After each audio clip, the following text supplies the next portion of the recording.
بسم اللہ الرحمن الرحیم، السلام علیکم۔ ہمیں سورہ رات کی آیت نمبر 12 سے آج کا سبق شروع کرنا ہے۔ یہ سورہ مبارکہ میں آپ کو بتا چکا ہوں کہ قرآن مجید کی سورتوں کے تیسرے گروپ کی چوتھی سورہ ہے۔ یہ گروپ سورہ یونس سے شروع ہوتا ہے اور سورہ نور پر ختم ہوتا ہے۔ اس میں 14 سورتیں مکی ہیں، ایک سورہ نور مدنی ہے۔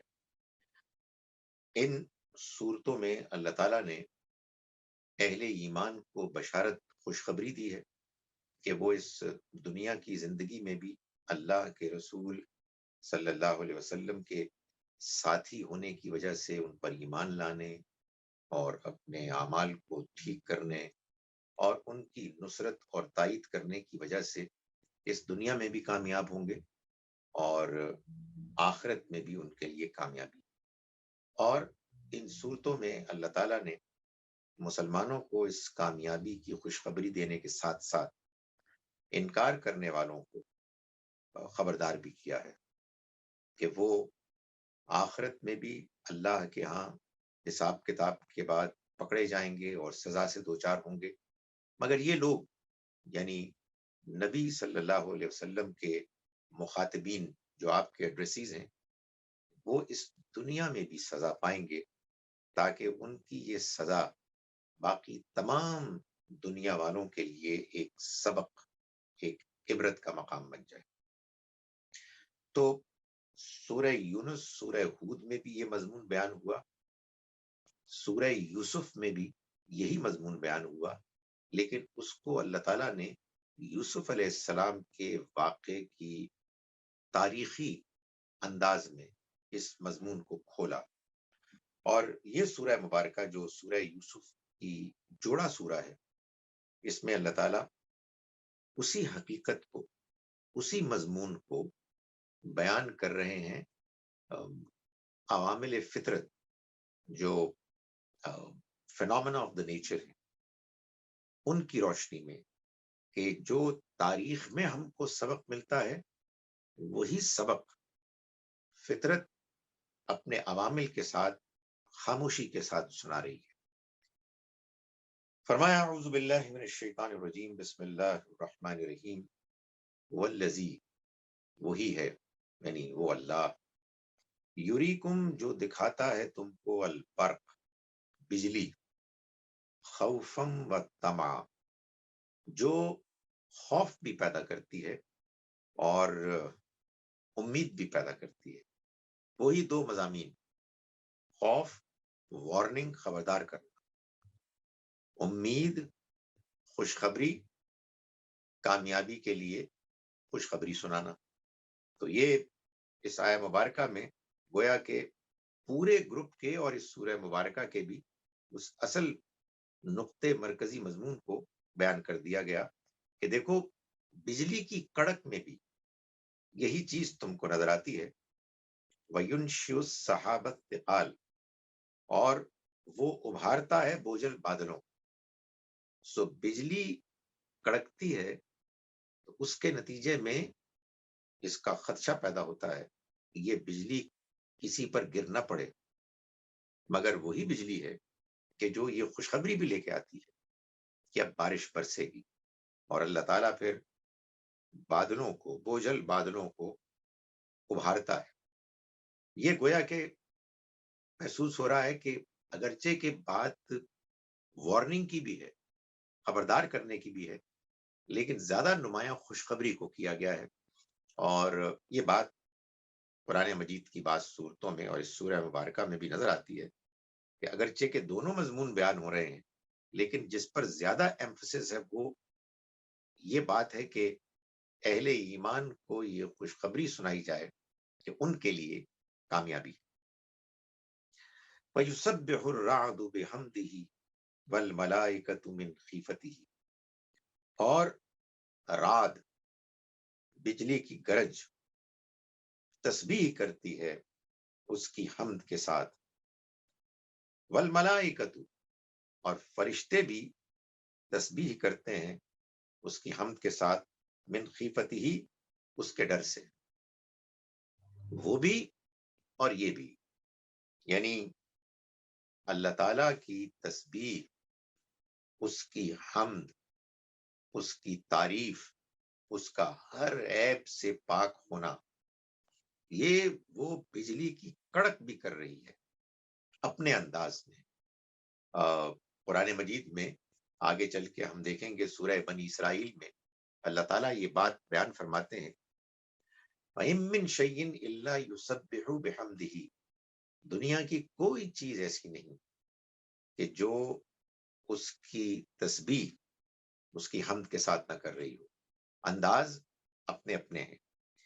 اس میں ایک بات تو یہ بھی بیان کی گئی کہ اللہ نے ہر شے کو ایک زبان دی ہے، جیسے ہم کو زبان دی ہے، اسی طرح سے اللہ تعالیٰ نے چرندوں کو، پرندوں کو، پودوں کو، سب کو زبانیں دی ہیں، پہاڑوں کو، مگر ہم وَلَا تَفْقَهُونَ تَسْبِيحَهُمْ، تم ان کی تسبیح نہیں سمجھ سکتے۔ اب وہ زبان کیا ہے ہم نہیں جانتے، مگر ایک بات طے ہے کہ دنیا کی ہر شے اللہ کے حکم پر چلتے ہوئے اللہ کی تسبیح کر رہی ہے، اللہ کی حمد کر رہی ہے۔ یہ انسان ہے کہ جس کو اللہ نے امتحان کے لیے آزادی دی ہے، اور امتحان کیوں ہے؟ اس لیے تاکہ وہ انسانوں میں سے ان انسانوں کا انتخاب کرے، اور جنات میں سے بھی ان جنوں کا انتخاب کرے کہ جو بالآخر الٹیمیٹلی جنت میں داخل ہونے کے مستحق ٹھہریں گے۔ تو ہم کو یہ کہا جا رہا ہے کہ دیکھو، تم سے بھی یہی توقع ہے کہ تم اللہ کی تسبیح کرو، اس کی حمد کرو، لیکن اپنے اختیار سے۔ یہ تو جو اور مخلوقات ہیں وہ اپنے اختیار سے نہیں کرتے، وہ طوعاً او کرہا، وہ چاہیں نہ چاہیں، بادل ناخواستہ، انہیں تو یہ سب کچھ کرنا ہے، لیکن تمہیں کرنا ہے طوعاً، یعنی اپنی مرضی سے۔ وَيُرْسِلُ الصَّوَاعِقَ، اور وہ بھیجتا ہے بجلی کو، فَيُصِيبُ بِهَا مَن يَشَاءُ، پھر وہ نازل کر دیتا ہے اس کو جن پر چاہتا ہے۔ بجلی گرتی ہے جن پر گرنے کا اللہ کی طرف سے حکم ہوتا ہے۔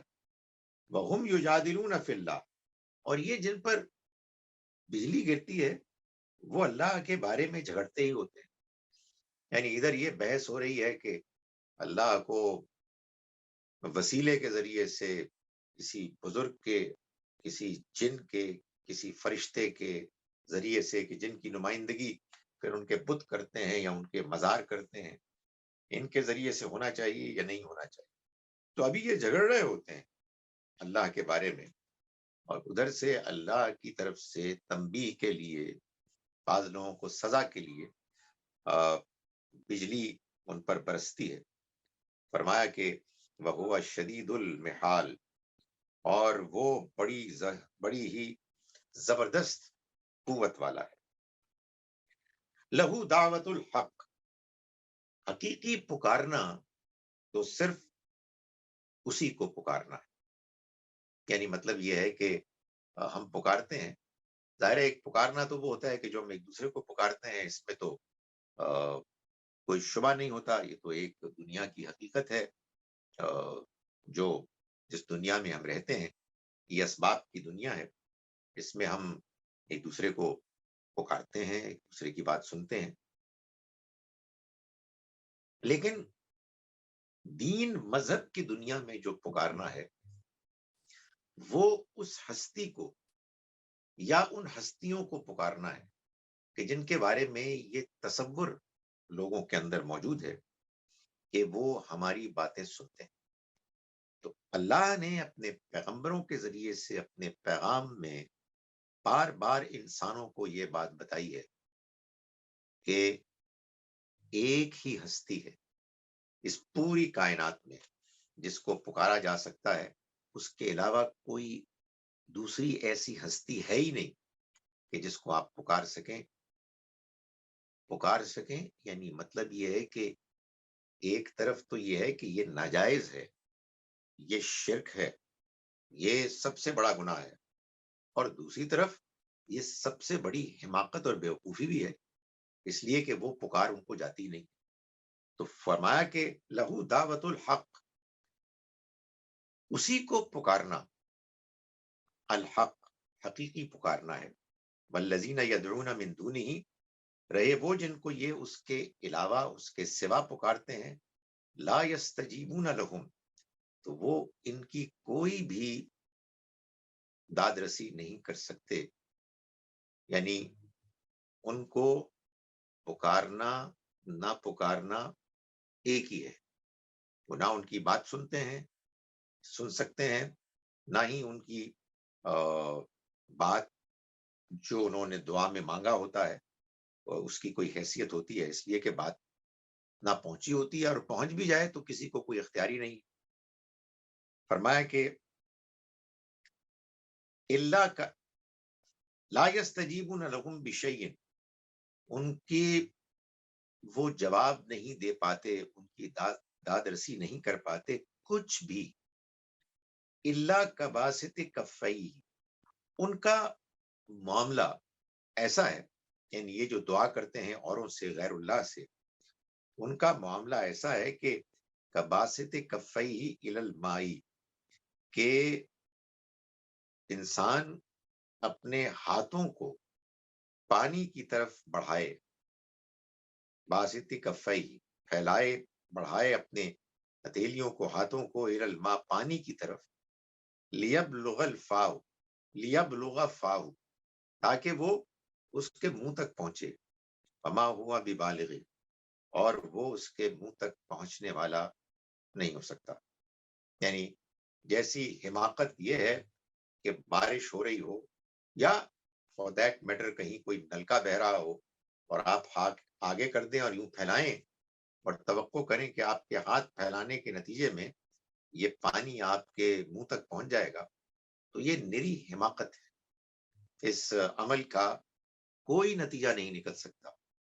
بالکل اسی طرح سے یہ نری حماقت ہے کہ کوئی شخص اللہ کے علاوہ اوروں کے آگے ہاتھ پھیلائے اور یہ توقع کرے کہ اس کی دعا قبول ہو رہی ہے، اس کی دعا پہنچ رہی ہے، اور اس کے نتیجے میں ضرورت پوری ہو جائے گی۔ فرمایا وما دعاء الکافرین، اور ان کافروں کی فریاد الا ضلال، کچھ بھی نہیں ہے مگر بھٹکی ہوئی، یعنی یہ جس کو کہتے ہیں نا کہ صدائے بے صحرا، یعنی آواز لگا رہے ہیں آپ صحرا میں، صدائے صحرا، وہاں کوئی بھی سننے والا نہیں، یعنی یہ ایک بالکل پھٹکی ہوئی چیز ہے، اس کا کوئی فائدہ نہیں ہو سکتا۔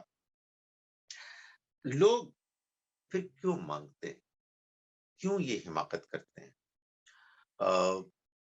اس کی کئی وجوہات ہیں، مگر وجوہات میں سے ایک وجہ یہ بھی ہے،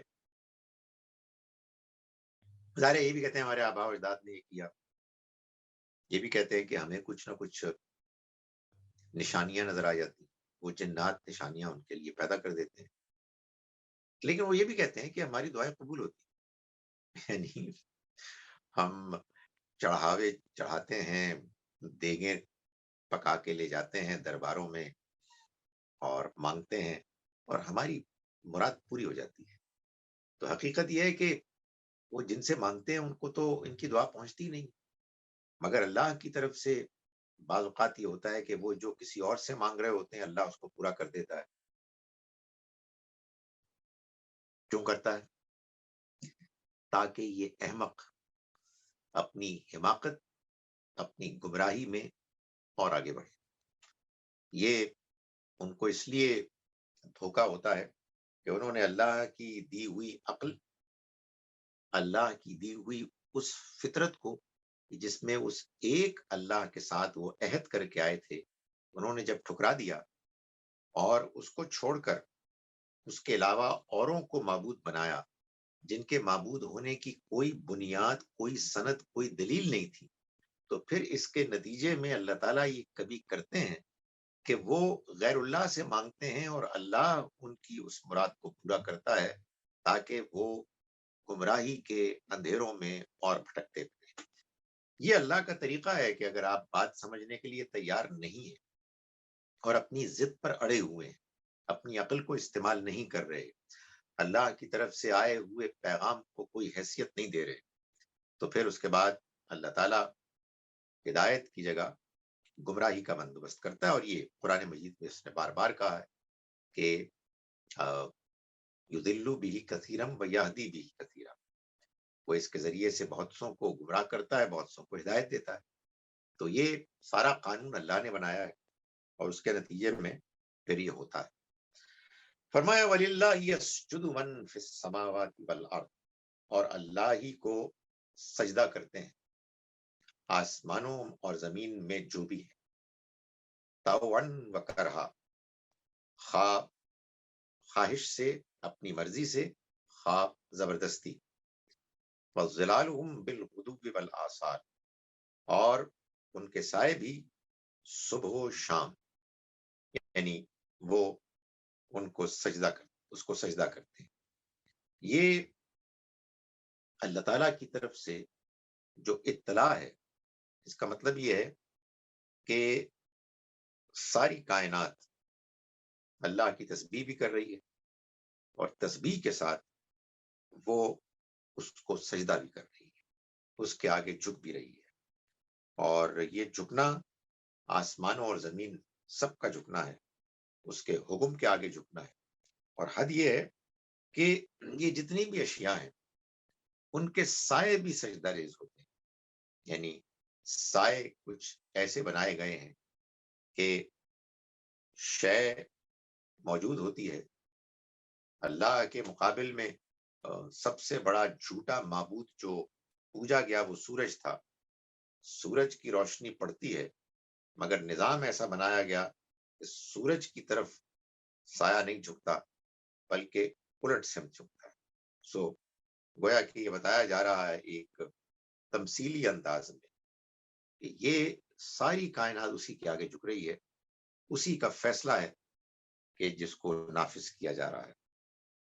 ہمارے ہاں قرآن مجید میں ایسی آیات ہیں کہ جن کے آخر میں سجدہ لکھا ہوا ہوتا ہے، اور اس کے بارے میں لوگ عام طور پر یہ کہتے ہیں کہ جب یہ پڑھی جائے تو اس کے بعد سجدہ کیا جائے۔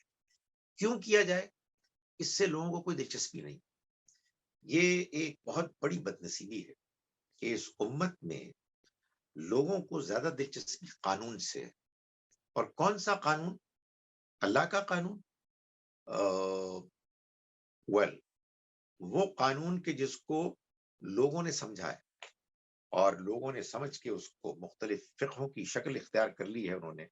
تو چنانچہ ہم قرآن پڑھتے ہیں بغیر سمجھے ہوئے، اور کہیں قرآن مجید میں کوئی سجدے کی آیت آ جاتی ہے تو سجدہ کر دیتے ہیں۔ کیوں کرتے ہیں کچھ نہیں معلوم ہے۔ امام صاحب کہتے ہیں کہ دوسری رکعت میں پہلی رکعت میں سجدہ ہوگا، ہم سجدہ کر لیتے ہیں، اس لیے کہ ہمیں تو حکم کی تعمیل کرنی۔ گزارش یہ ہے کہ یہ جو سجدے کی آیات ہوتی ہیں ان پر سجدہ کرنا کوئی لازم نہیں قرار دیا گیا۔ یہ ہمارے ہاں لوگوں نے اپنی طرف سے یہ بات سمجھی۔ میں اس بات کو بالکل غلط نہیں کہہ رہا۔ نبی اکرم صلی اللہ علیہ وسلم نے قرآن مجید پڑھتے ہوئے نماز میں خاص طور پر جب بعض آیات آتی تو آپ فوراً سجدہ ریز ہو جاتے۔ کیوں؟ اس لیے کہ آپ کا تعلق قرآن مجید سے ایک زندہ تعلق تھا۔ قرآن کی جو بھی آیات ایسی آپ محسوس کرتے کہ جن کو فوراً رسپونڈ کرنا ہے تو آپ رسپونڈ کرتے، اس کا جواب دیتے، اللہ کی تعریف کرتے، اللہ کا شکر ادا کرتے، اللہ سے مغفرت طلب کرتے، جنت کا تقاضا کرتے، جنت کی طلب میں اللہ کو پکارتے، جہنم کا سن کر اللہ کی پناہ مانگتے۔ یہ اصل میں قرآن کے پڑھنے کا صحیح طریقہ ہے۔ تدبر کے ساتھ انسان پڑھے اور اس کو رسپونڈ کرے، اپنے اندر جو جذبات پیدا ہو رہے ہیں اس کا اظہار کرے۔ اسی میں ایک آپ کا طریقہ یہ بھی تھا کہ جب کچھ ایسی آیات آتی کہ جن کو پڑھتے ہوئے بے اختیار جی چاہتا کہ اللہ کے آگے سجدہ ریز ہو جائیں تو آپ سجدہ ریز ہو جاتے۔ لوگوں نے اس کو ایک قانون بنا لیا کہ یہ سجدے کی آیات ہیں، یہ جانے بغیر کہ اس کا اصل مقصد کیا ہے. تو اسی طرح کی آیات میں سے یہ ایک آیت ہے جو ہم نے ابھی پڑھی.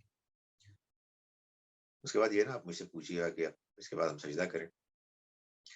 قل من رب السماوات والارض، پوچھئے کہ کون ہے کہ جو آسمانوں اور زمین کا رب ہے، مالک ہے. یعنی ان سے پوچھیں جو یہ شرک کر رہے ہیں.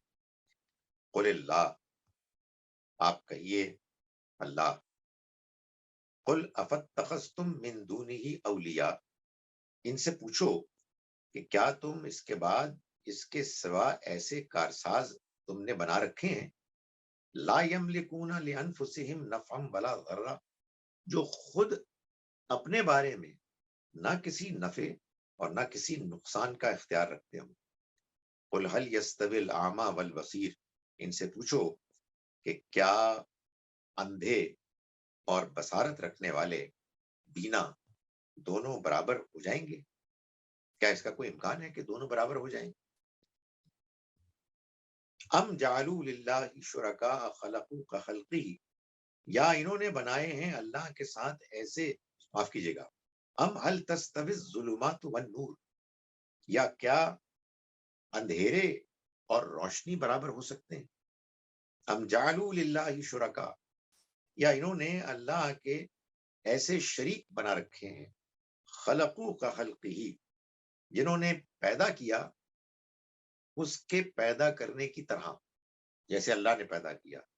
فتشابہ الخلق علیہم، تو ان کو اس تخلیق میں کچھ گپلا نظر آنے لگا ہے، اشتباہ سا لاحق ہو گیا ہے کہ کس نے کیا بنایا ہے.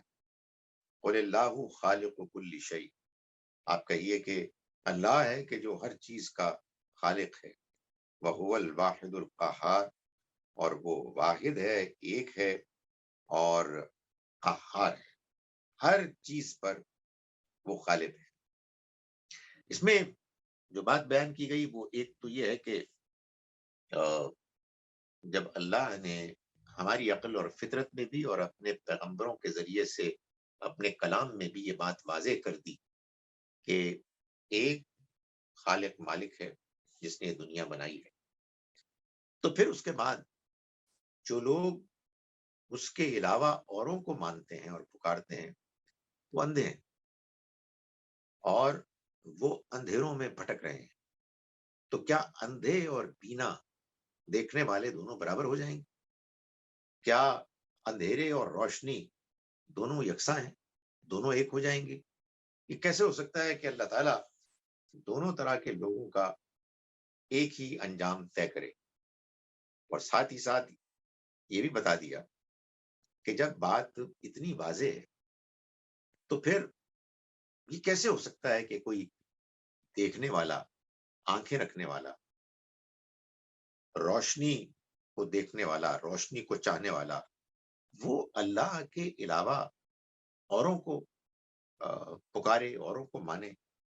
اور یہ پوچھا کہ یہ تمہیں گھپلا اس لیے ہوا ہے کہ انہوں نے بھی کچھ چیزیں بنائی ہیں اس کائنات میں کہ جس میں کچھ چیزیں اللہ کی بنائی ہوئی ہیں اور کچھ چیزیں انہوں نے بنائی ہیں. وجہ کیا ہے تمہارے اس نقطۂ نظر کی، اس نظریے کی، اس عقیدے کی؟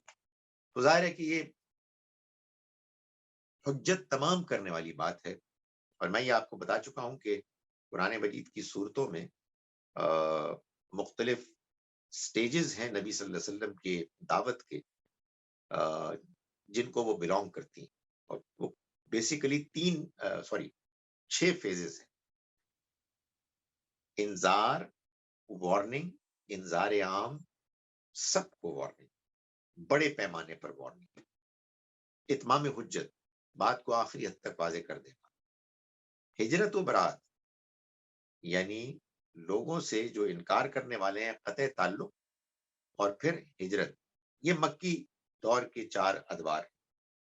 اور پھر تزکیہ و تطہیر اہل ایمان کا، تو ان کو پاک صاف کیا جاتا ہے مختلف مراحل سے، آزمائشوں سے گزار کے، اور پھر آخر میں عذاب. تو یہ سورہ مبارکہ، یہ اتمام حجت کی سٹیج کی سورہ ہے. فرمایا کہ قل اللہ خالق کل شیء، جان لو کہ اللہ ہر چیز کا پیدا کرنے والا ہے، وہو الواحد القہار، وہ واحد ہے اور وہ حاوی ہے ہر چیز پر۔ انزل من السماء ماء، اس نے اتارا آسمان سے پانی، فسالت اودیتن، پھر وادیاں بہ نکلی، بقدرہا، اپنے اپنے ظرف کے مطابق۔ بارش ہوتی ہے، موسلادھار بارش ہوتی ہے، پھر آپ دیکھتے ہیں کہ چھوٹے چھوٹے ندیاں نالے وہ نکل کے تو پھر ایک بڑی شکل اختیار کر لیتے ہیں، اور وادیاں پانی کو اپنے اندر لے لیتی ہیں، اپنے اپنے وسعت کے مطابق، اپنے اپنے ظرف کے مطابق۔ فرمایا فاحتمل السیل زبد الرابیہ، پھر کیا ہوتا ہے کہ سیلاب ابھرتے جھاگ کو، سیلاب ابھرتے جھاگ کو اٹھا لیتا ہے۔ یہ بیان ہو رہا ہے کہ ایسا واقعہ ہوا تو سیلاب نے ابھرتے جھاگ کو اٹھا لیا۔ فرمایا کہ یہ کیا تھا؟ زبد الرابیہ، جھاگ ابھرا ہوا ہوتا ہے، نمایاں نظر آتا ہے، پانی بہ رہا ہوتا ہے، اور اس پانی کے بہنے سے جھاگ ہے کہ جو اوپر آ جاتا ہے۔ وَمِمَّا يُوقِدُونَ عَلَيْهِ فِي النَّارِ، اور جن کو یہ زیور یا اسی قسم کی جس کو کہا ابتغاء حلیت، سونے کو، زیورات کو کرنے کے لیے تیار، او متاعن، یا کسی اور اس قسم کی چیز کو بنانے کے لیے جب وہ پانی میں ڈالی جاتی ہیں یہ چیزیں، تو اس میں بھی زبد مثلہ، اسی طرح کی جھاگ ابھرتی، یعنی جھاگ ہے جس کو کہ اصل میں مضمون بنایا جا رہا ہے کہ بارش ہوتی ہے، پانی بہ نکلتا ہے تو جھاگ ابھرتی ہے۔ بالکل اسی طرح سے مما یوقدون علیہ فی النار، وہ کہ جو آگ میں یہ بنانے کے لیے تپاتے ہیں، کیا چیز؟ ابتغاء حلیت، زیورات کو پانے کے لیے، او متاعن، یا کسی اور اسی طرح کے سامان کو، زبد مثلو، ان میں بھی اسی طرح سے جھاگ ابھرتی ہے۔ کذالک یضرب اللہ الحق والباطل، یہ کیوں کہا گیا؟ اللہ تعالیٰ نے فرمایا کہ اسی طرح سے اللہ مثال بیان کرتا ہے حق اور باطل، یعنی ان کو آپس میں وہ ٹکراتا ہے، حق کو باطل کے ساتھ ٹکراتا ہے۔ فَأَمَّا الزَّبَدُ، تو جہاں تک تو تعلق ہے جھاگ کا، فرمایا فَيَذْهَبُ جُفَاءً، تو وہ تو اڑ جاتا ہے۔ جھاگ ہوتا ہی وقتی طور پہ، وقتی اس کا ایک وجود ہوتا ہے، تھوڑی دیر کے بعد وہ غائب ہو جاتا ہے، تو وہ تو اڑ جاتا ہے۔ وَأَمَّا مَنْ مَا يَنْفَعُ النَّاسَ، اور جہاں تک تعلق ہے اس کا کہ جو لوگوں کو فائدہ پہنچاتی ہے، یعنی زیورات، اور زیورات ہی کی طرح سے اور چیزیں، فَيَمْكُثُ فِي الْأَرْضِ، تو وہ زمین میں ٹک جاتی، وہاں پانی ٹک جاتا ہے، جھاگ اوپر جو ہوتا ہے غائب ہو جاتا ہے، یہاں زیورات وہ قائم رہتے ہیں، جھاگ غائب ہو جاتا ہے۔ فرمایا کہ کذالک یضرب اللہ الامثال، اسی طرح سے اللہ مثالیں بیان کرتا ہے، یعنی مطلب یہ ہے کہ اس وقت حق اور باطل ٹکرا رہے ہیں، اہل ایمان ہیں اور ادھر اہل کفار ہیں۔ شروع میں کیا ہوتا ہے کہ وہ کہ جو بالکل بے حیثیت، بے وقت، اخلاقی طور پر، عقلی طور پر گرے ہوئے لوگ ہوتے ہیں، وہ اپنے شور شرابے کی وجہ سے، اپنی کچھ دنیاوی حیثیت کی وجہ سے، پروپیگنڈے کی وجہ سے وہ نمایاں ہو جاتے ہیں، اور وقتی طور پر ایسا تاثر ہوتا ہے کہ یہ تو چھائے ہوئے ہیں، جیسے جھاگ، جھاگ بھی تو بھائی چھا جاتی ہے، جھاگ کے جانے کے وقت کوئی دیکھے تو محسوس کرے کہ پانی تو نیچے دبا ہوا ہے، زیورات تو غائب ہے، نظر ہی نہیں آ رہے. لیکن اللہ تعالیٰ نے فرمایا کہ یہ کچھ ہی دیر کی بات ہوتی ہے. اس کے بعد وہ جھاگ، وہ جھوٹ، وہ پروپیگنڈا، وہ بے بنیاد جو باتیں لوگ کرتے ہیں اور شور مچاتے ہیں، وہ اڑ کے غائب ہو جاتا ہے. اور جو لوگوں کو فائدہ پہنچانے والی چیزیں ہیں، ندی کا پانی، نہروں کا، دریا کا پانی، اور زیورات اور اس سے ملتی جلتی اور استعمال کی چیزیں، فرمایا اسی طرح سے اللہ مثالیں بیان کرتا ہے. یعنی یہ پیغمبر صلی اللہ علیہ وسلم اور ان کے ساتھی بظاہر اس وقت مکی دور میں کچھ دبے ہوئے نظر آ رہے ہیں، بظاہر کفار غالب نظر آ رہے ہیں، مگر کفار جھاگ ہیں، ان کی کوئی حیثیت نہیں ہے. اور اہل ایمان یہ ہیں اما من ما ینفع الناس، جو لوگوں کو فائدہ پہنچانے والی چیز ہے، یہ قائم رہیں گی. یہ خوشخبری ہے جو اللہ تعالیٰ نے ایک تمثیل کے انداز میں بیان فرمائی. فرمایا للذین استجابوا لربہم الحسنی، جن لوگوں نے اپنے رب کی دعوت کو لبیک کہا، ان کے لیے الحسنی، انجام کے اعتبار سے کامیابی اور اچھا انجام ہے.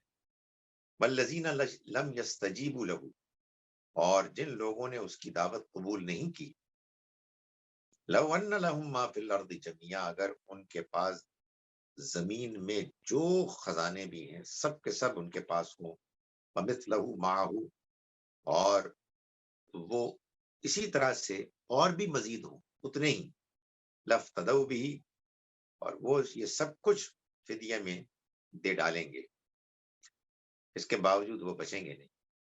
اولئک لہم سوء الحساب، یہ وہ لوگ ہیں کہ جن کا حساب برا ہونے والا ہے، برا حساب ہوگا. ومأواہم جہنم، اور ان کا ٹھکانہ جہنم ہوگا. وبئس المہاد، اور وہ بہت ہی برا ٹھکانہ ہے. سو یہ بتایا جا رہا ہے کہ یہ لوگ کہ جو اہل باطل ہیں، جو اپنی وقتی کامیابی، وقتی اقتدار، وقتی چودراہٹ کی وجہ سے بہت پھولے نہیں سما رہے، اپنے آپ کو کامیاب قرار دیتے ہیں، انہوں نے اللہ کی طرف سے آئی ہوئی دعوت کو ٹھکرا دیا، انہوں نے سچ کو، حق کو نظر انداز کر دیا. اب ان کا انجام، برا انجام ان کے سامنے آنے والا ہے.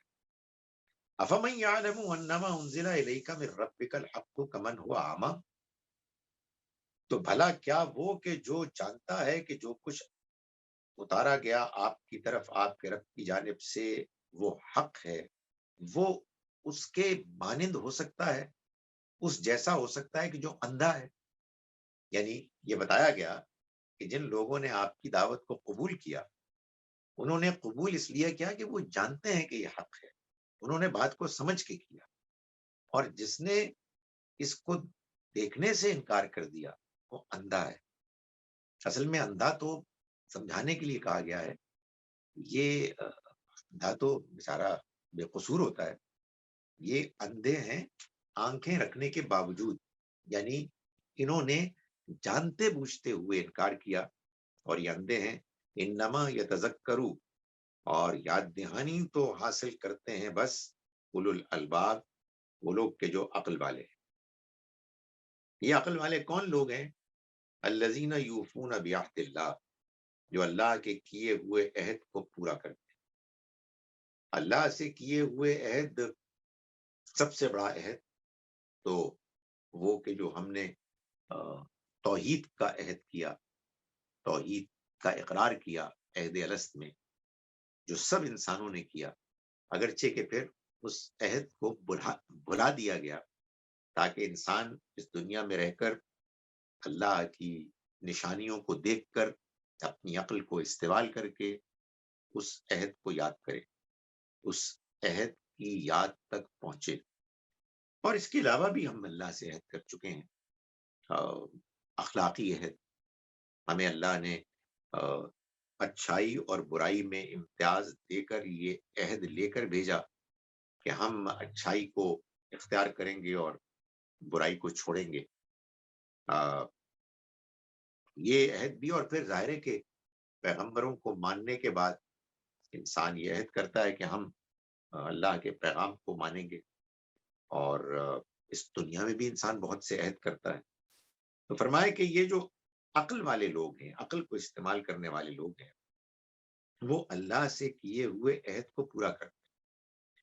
وَلَا يَنقُضُ الْمِيثَاقَ وَلَا يَنقُضُونَ الْمِيثَاقَ، اور وہ اپنے عہد کو نہیں توڑتے.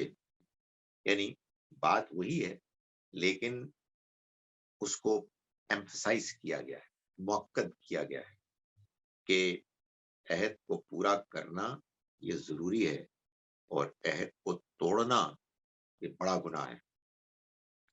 وَالَّذِينَ يَصِلُونَ مَا أَمَرَ اللَّهُ بِهِ أَن يُوصَلَ، اور یہ وہ لوگ ہیں، یعنی یہ عقل والے، کہ جو اللہ کے پیغام کو جب ان کے پاس پہنچتا ہے اس کو قبول کرتے ہیں. یہ وہ لوگ ہیں کہ جو جوڑتے ہیں اس کو کہ اللہ نے حکم دیا جس کے بارے میں کہ اس کو جوڑا جائے، یعنی رشتے ناتے. ماں کے رحم سے وجود میں آنے والے جتنے رشتے ہیں، ماں باپ، بہن بھائی، اور انہی کے پھر اور رشتے دار، یہ رشتے اللہ نے دیے ہیں. یہ رشتے اس لیے دیے ہیں کہ ان کے ساتھ مل کے رہا جائے، ان کو جوڑا جائے، صلہ رحمی کی جائے. تو فرمایا یہ لوگ وہ ہیں کہ جو عقل والے. وَيَخْشَوْنَ رَبَّهُمْ، اور وہ اپنے رب سے ڈرتے رہتے ہیں. وَيَخَافُونَ سُوءَ الْحِسَابِ، اور وہ سخت برے حساب کا اندیشہ رکھتے ہیں. جب کبھی ان سے کوئی گناہ ہوتا ہے یا گناہ کی طرف میلان ہوتا ہے تو اپنے برے انجام کے خوف کی وجہ سے وہ اپنے آپ کو اس سے بچاتے ہیں. اگر کبھی ان کا پیر پھسل جائے تو وہ اس کے بعد پچھتاتے ہیں. اور وہ بات کہ جو قرآن مجید نے بیان کی سورہ نازعات میں کہ وَأَمَّا مَنْ خَافَ مَقَامَ رَبِّهِ، وہ کہ جو اپنے رب کے سامنے کھڑے ہونے سے ڈرا. وَنَهَى النَّفْسَ عَنِ الْهَوَىٰ، اور اس نے اپنی خواہش نفس کو روکے رکھا. فَإِنَّ الْجَنَّةَ هِيَ الْمَأْوَىٰ، تو جنت ہی ایسے لوگوں کا ٹھکانہ ہو. تو یہاں اسی بات کو بیان کیا گیا کہ وہ اپنے برے حساب کے امکان سے ڈرتے رہتے ہیں. وَالَّذِينَ صَبَرُوا ابْتِغَاءَ وَجْهِ رَبِّهِمْ، اور جو اپنے رب کی خوشنودی کو تلاش کرتے ہوئے، چاہتے ہوئے صبر کرتے ہیں، برداشت کرتے ہیں. صبر یہ اصل میں ثابت قدمی کو کہتے ہیں. یعنی آپ نے جب ایک حق بات سمجھ لی، اس کے بعد آپ اس پر قائم کیسے رہیں گے؟ حق بات کو ماننے کے بعد تو مخالفت ہوگی. مخالفت ایسے بھی ہوتی ہے کہ آپ کے ساتھ زیادتی ہوتی، آپ سچ بولتے ہیں، لوگ برا بھلا کہتے ہیں، لوگ تعلقات ختم کر دیتے ہیں، لوگ مالی نقصان پہنچاتے ہیں، ملازمتیں چلی جاتی ہیں. اب تو ہمارے یہاں ہوتے لوگ اٹھا دیتے ہیں، اغوا کر دیتے ہیں. لیکن انسان اگر حق بات کو ماننے والا ہے تو پھر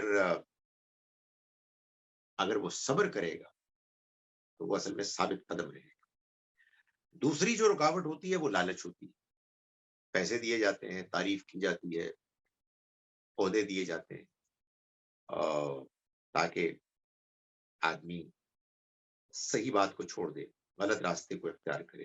اور غلط راستے کو اختیار کرنے کے لیے جو ٹیمپٹیشنز ہیں اور بھی بہت ساری جو انسان کو برائی کی طرف دھکیلتی ہیں. تو جو لوگ ثابت قدم ہوتے ہیں پھر وہ ان سب کو فیس کرتے ہیں اور ان کے آگے کھڑے ہو جاتے ہیں، صبر کرتے ہیں، ثابت قدم رہتے ہیں. فرمایا کہ وَأَنفَقُوا مِمَّا رَزَقْنَاهُمْ، اور وہ خرچ کرتے ہیں اس میں سے کہ جو ہم نے ان کو رزق دیا. سرًا وعلانیہ، چھپ کر بھی اور اعلانیہ بھی. وَيَدْرَؤُونَ بِالْحَسَنَةِ السَّيِّئَةِ، اور وہ اچھائی کے ذریعے سے برائی کو دور کرتے ہیں. یعنی اگر ان کے ساتھ کوئی بری طرح پیش آ رہا ہے تو وہ اس کے ساتھ اچھی طرح پیش آتے ہیں. یعنی وہ اعلیٰ اخلاق کا مظاہرہ کرتے ہیں. برائی کا جواب اگرچہ کہ اتنی ہی برائی تو نہیں کہنا چاہیے مگر اسی حد کی جواب دینے کی اجازت ہے.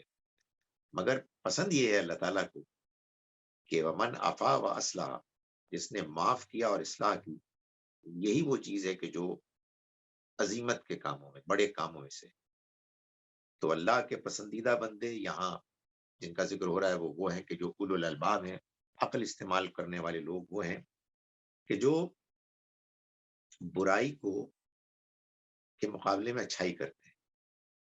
اللہ کے راستے میں مال خرچ کرتے ہیں، چھپ کر بھی کرتے ہیں، اعلانیہ بھی کرتے ہیں. اعلانیہ اس لیے کہ بعض اوقات آپ جب خرچ کرتے ہیں تو آپ کا مقصد یہ ہوتا ہے کہ دوسرے لوگ بھی خرچ کریں، اور ان کے خرچ کرنے سے پھر دائرے جو ضرورت ہے، جو پروجیکٹ ہے، جو نیڈ ہے، وہ پوری ہوتی ہے. اور اس کے لیے ضروری ہے کہ آپ لوگوں کو ابھاریں.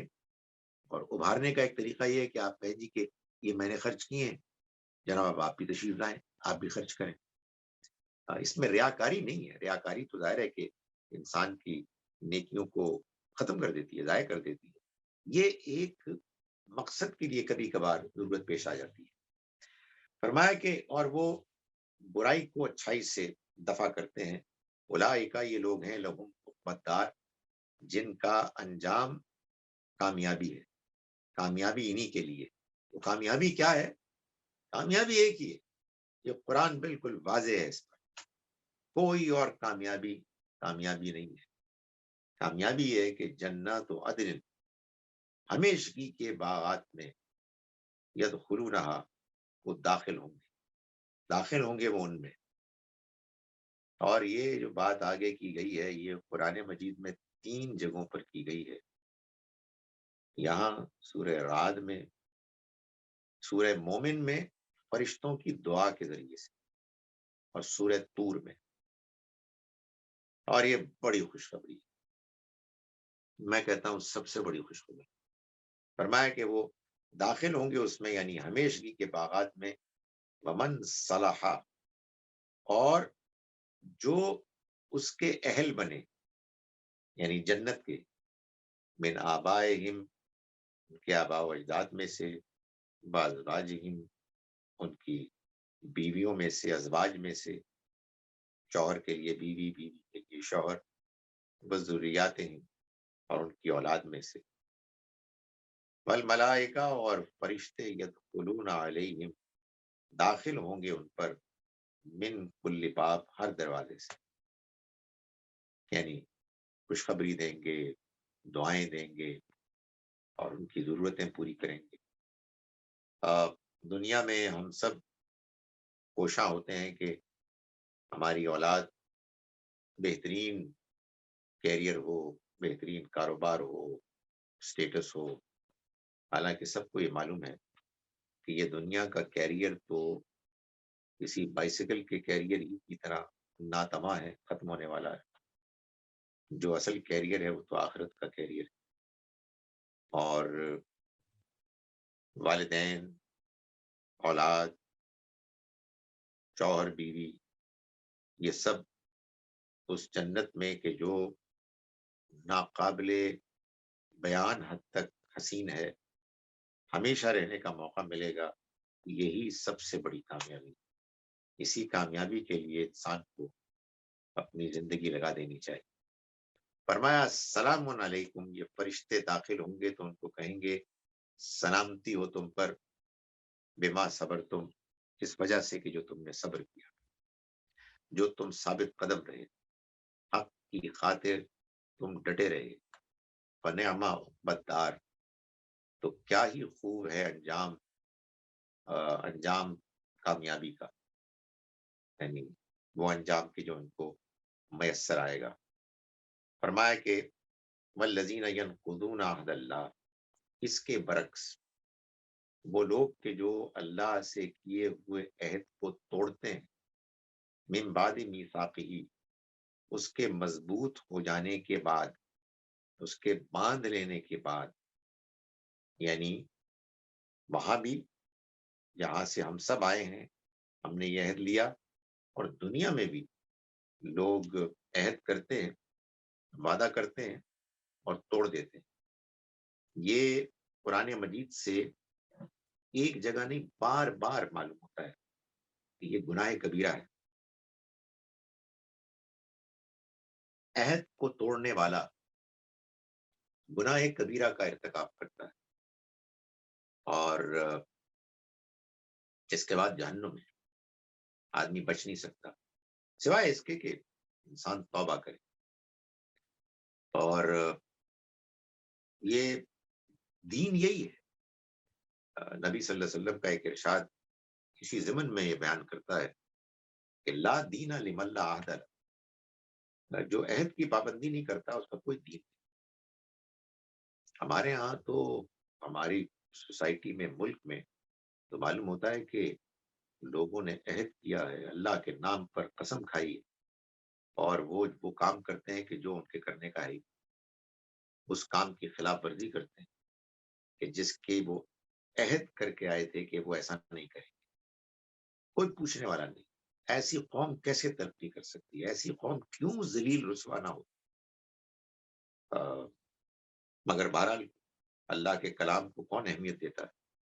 جب آپ اہمیت نہیں دیں گے اور اپنے آپ کے کچھ فیورٹس ہوں گے، نہ جانے کیوں، اس لیے کہ دماغ بالکل پلٹ جاتا ہے، تو اس کے بعد پھر کچھ نہیں ہو سکتا، سوسائٹی کا بیڑا غرق ہی ہو گیا۔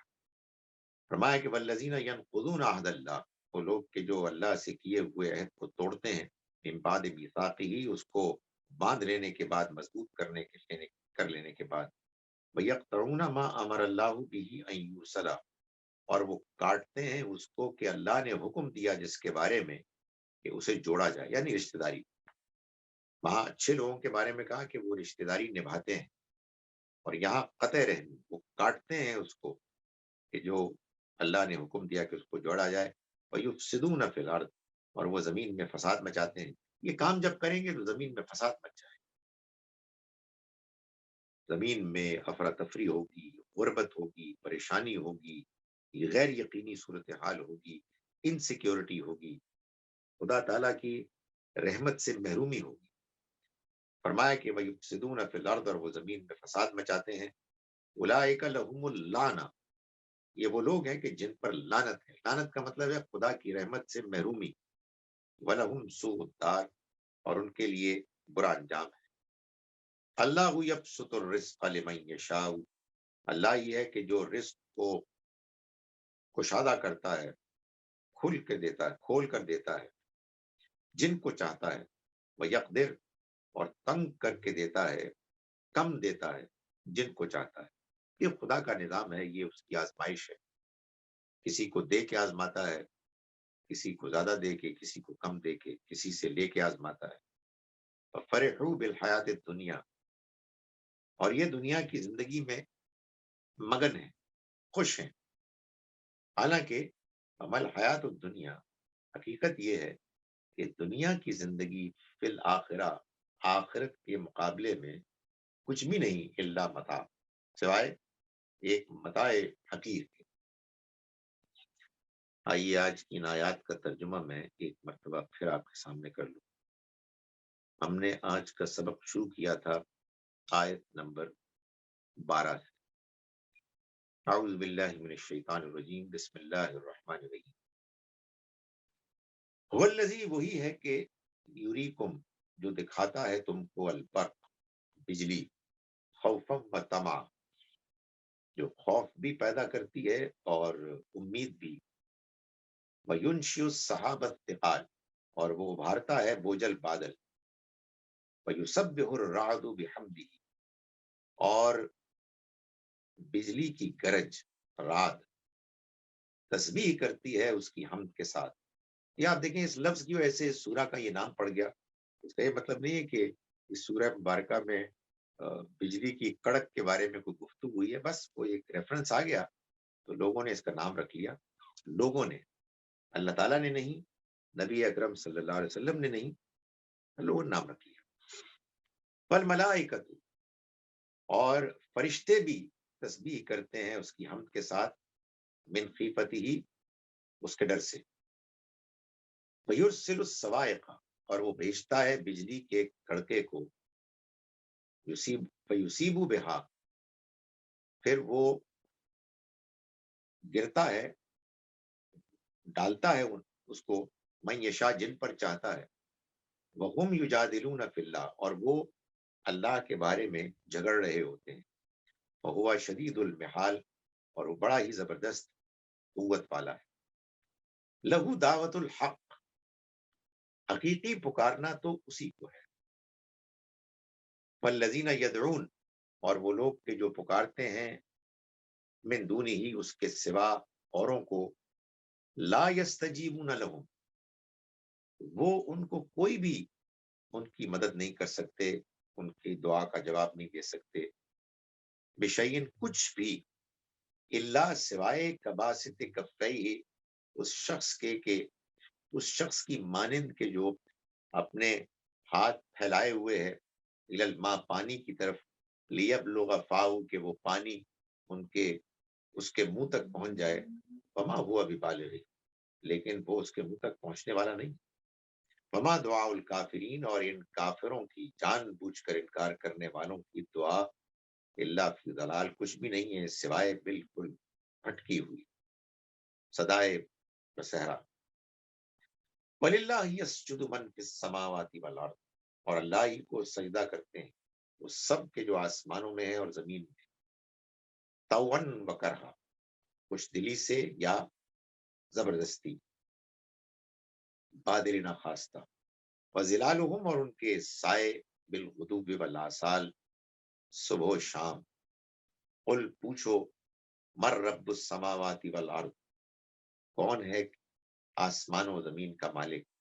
قل اللہ، قل اللہ، کہہ دو کہ وہ اللہ ہے.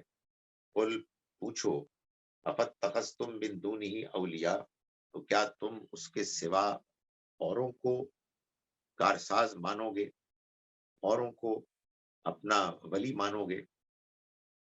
لا یملکون لانفسہم، ایسوں کو کہ جو کوئی اختیار نہیں رکھتے اپنے لیے، نفعا ولا ضرا، نہ نفع کا نہ نقصان کا.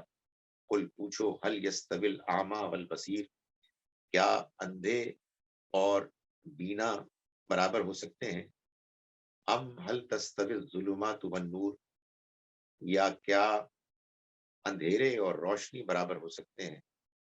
ام جعلوا للہ شرکا، کیا انہوں نے بنائے اللہ کے سوا شریک. خلقو، جنہوں نے پیدا کیا، کخلقہ، اس کی طرح جیسے اس نے پیدا کیا. فتشابہ الخلق علیہم، تو کیا اس وجہ سے اس خلق میں، تخلیق میں، وہ کچھ مشتبہ ہو گئے ہیں، کچھ گھپلا ہو گیا ہے ان کے لیے. قل اللہ خالق کل شیء، سے کہہ دو کہ اللہ ہی ہر چیز کا خالق بنانے والا ہے. وہو الواحد القہار، اور وہ واحد ہے اور سب پر غالب ہے.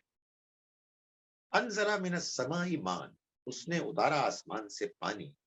فسالت اودیۃ، تو وہ بہہ نکلا مختلف وادیوں میں، بقدرہا، ان کے اپنے قدر، ظرف کے مطابق. فاحتمل السیل زبد الرابع، تو اٹھایا پانی نے، پانی کے فلو نے، سیلاب نے، جھاگ ابھرتی ہوئی کو. ومما، اور اس میں سے بھی، یوقدون علیہ فی النار، جو یہ تاپتے ہیں آگ میں، ابتغاء حلیۃ او متاع، زیورات اور دوسری ضرورت کی چیزوں کو پانے کے لیے. زبد مثلو، اسی طرح کا جھاگ ہوتا ہے. کذالک یضرب اللہ الحق والباطل، اسی طرح سے اللہ حق اور باطل کو ٹکراتا ہے. یعنی وہ باطل ہے کہ جو شروع میں جھاگ کی طرح ابھرتا ہے. فاما الزبد، تو جہاں تک تو تعلق ہے جھاگ کا، فیذهب جفا، تو وہ تو اڑ جاتا ہے بے مصرف ہو کے، اس کی کوئی حیثیت نہیں ہوتی اور بے وقت ہوتا ہے، غائب ہو جاتا ہے۔ فَأَمَّا مَا يَنْفَعُ النَّاسَ، اور وہ کہ جس سے لوگوں کو فائدہ پہنچتا ہے، فَيَمْكُثُ فِي الْأَرْضِ، تو وہ ٹک جاتا ہے زمین پر، ٹھہر جاتا ہے۔ کذالک یضرب اللہ الامثال، اسی طرح سے اللہ مثالیں بیان کرتا ہے۔ للذین استجابوا لربہم، وہ لوگ کے جو اپنے رب کی دعوت کو جنہوں نے لبیک کہا، الحسنہ، ان کے لیے عمدہ انجام ہے۔ والذین لم یستجیبوا، اور وہ لوگ کہ جنہوں نے دعوت قبول نہیں کی، لہو، اس کی، لو ان لہم ما فی الارض جميعا، اگر ان کے لیے وہ سب کچھ کے جو زمین پر ہے ان کے لیے موجود ہو، ومثلہ معہ، اور اس کی طرح مزید بھی ہو، لفتدوا بھی، تو یہ سب کچھ فدیے میں دینے کے لیے تیار ہو جائیں گے، یعنی اپنے آپ کو آخرت کی پکڑ سے بچانے کے لیے۔ یہ سب بے حیثیت چیزیں ہیں۔ اولئک لہم سوء الحساب، یہ وہ لوگ ہیں کہ جن کے لیے برا حساب ہوگا، ومأواہم جہنم، اور ان کا ٹھکانہ جہنم ہوگا، وبئس المہاد، اور وہ برا ٹھکانہ ہے۔ افمن یعلم، اور بھلا تو بھلا وہ کہ جو جانتا ہے، انما انزل الیک من ربک، کہ جو کچھ اترا آپ کی طرف آپ کے رب کی جانب سے، الحق، وہ حق ہے، کمن، وہ اس طرح ہو سکتا ہے، وہ اعمیٰ، کہ جو اندھا ہے، انما یتذکر، یاد دہانی تو صرف وہی حاصل کر سکتے ہیں، اولو الالباب، کہ جو عقل استعمال کرنے والے ہیں۔ یہ کون لوگ ہیں؟ الذین یوفون بعہد اللہ، وہ لوگ کہ جو اللہ کے عہد کو پورا کرنے والے ہیں، ولا ینقضون المیثاق، اور عہدوں کو توڑتے نہیں ہیں، والذین یصلون، وہ لوگ کہ جو جوڑتے ہیں، ما امر اللہ بھی، اس کو کہ اللہ نے حکم دیا جس کے بارے میں، ان یوصلا، کہ اس کو جوڑا جائے، ویخشون ربہم، اور وہ اپنے رب سے ڈرتے ہیں، ویخافون سوء الحساب، اور وہ برے حساب کا اندیشہ رکھتے ہیں، والذین صبروا، اور وہ لوگ کہ جو ثابت قدم رہتے ہیں، ابتغاء وجہ ربہم، اپنے رب کی خوشنودی کو پانے کے لیے، واقاموا الصلاۃ، اور نماز کا اہتمام کرتے ہیں۔ یہ میرا خیال ہے کہ میں جب تشریح کر رہا تھا تو اس کو اومٹ کر گیا، اللہ مجھے معاف کرے۔ یہ تو خیر بہت ہی اہم چیز ہے، نماز کا وہ اہتمام کرتے ہیں۔ اللہ اکبر، ظاہر ہے کہ اللہ سے جڑنے کے لیے سب سے اہم چیز تو نماز ہے۔ وانفقوا، اور خرچ کرتے ہیں وہ، مما، اس میں سے کہ جو رزقناہم، ہم نے رزق دیا ان کو، سرًا وعلانیۃ، چھپ کر بھی اور اعلانیہ بھی، ویدرؤون بالحسنۃ السیئۃ، اور وہ دفع کرتے ہیں اچھائی کے ساتھ برائی کو، اولئک لہم، یہ وہ لوگ ہیں کہ ان کے لیے عقبت دار، عمدہ کامیابی ہو، انجام کار کی کامیابی انہی کے لیے ہو۔ جنات عدن، کیا؟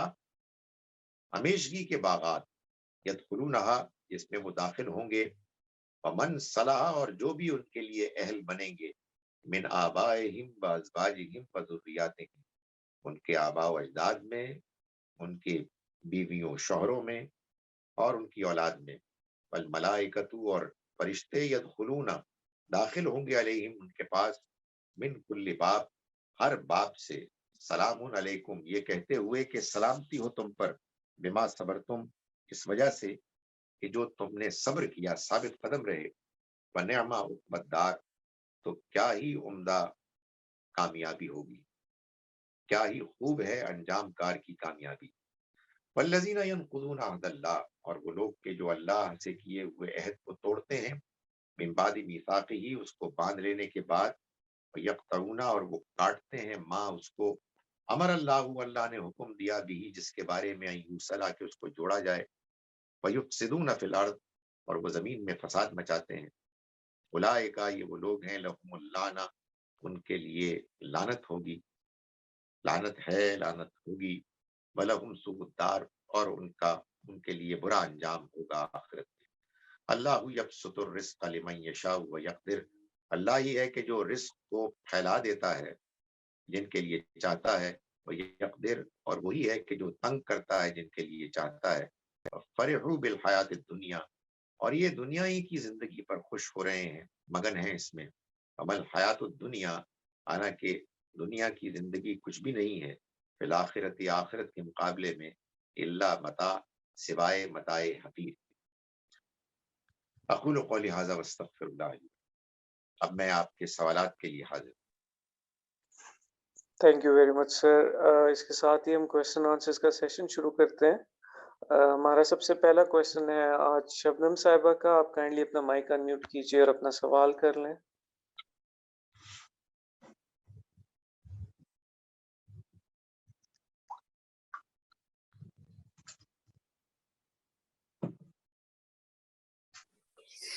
جی السلام علیکم سر. وعلیکم السلام. سر زیادہ ہینڈ ریز نہیں ہے, میں 2 کویشچن پوچھ سکتی ہوں؟ یا آپ ایڈمنسٹریٹر سے پوچھیں. اچھا چلے میں ایک پوچھ لیتی ہوں. سر میرا کویشچن تھا کہ آپ نے حضور صلی اللہ علیہ وسلم کی دعوت کے 4 سٹیجز بیان بتائیں,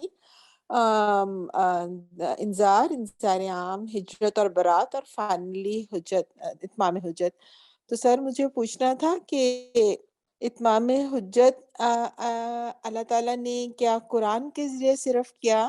کیونکہ سر میجورٹی کفار تو قرآن کو مانتے ہی نہیں تھے کہ وہ اللہ کی کتاب ہے, اور سیریسلی نہیں لیتے تھے اس کو, تو اور ایسے اڑا رہے تھے ہوا میں. تو سر وہ پھر کیا مطلب ان کے اوپر کیسے اتمام حجت ہوا, کیسے انہیں سمجھ میں آئی کہ یہ مطلب کہ اللہ تعالیٰ نے اپنی بات ان پہ اتمام کی؟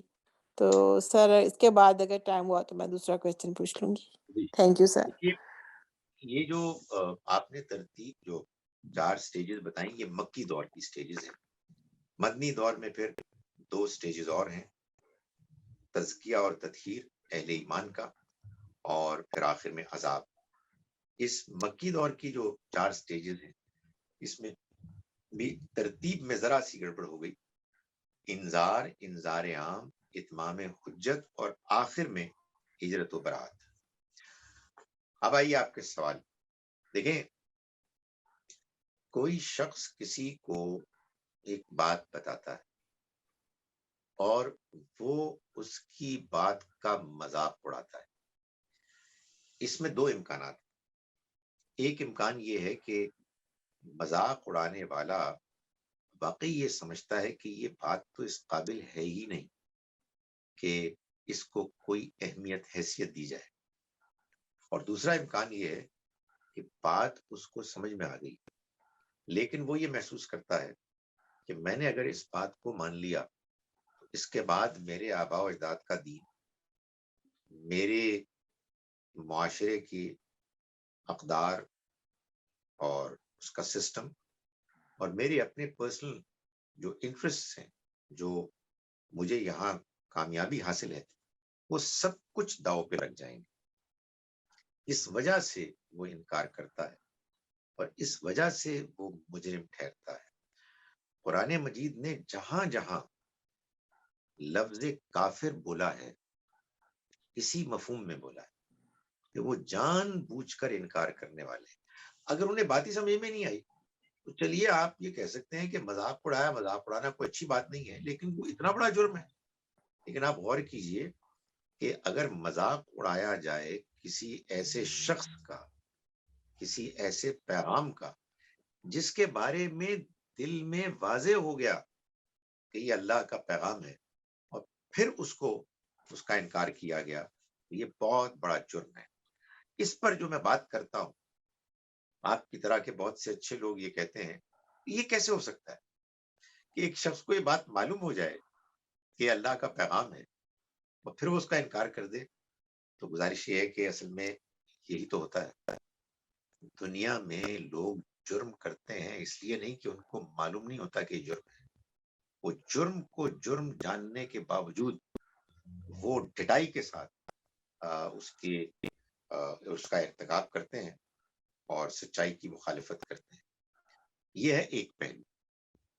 دوسرا پہلو یہ ہے کہ یہ جو میں نے آپ کو بات بیان کی, اس سے منسلک لگی ہوئی ایک اور بات بھی ہے, اور وہ یہ کہ کفار قرآن مجید سے بے انتہا متاثر تھے.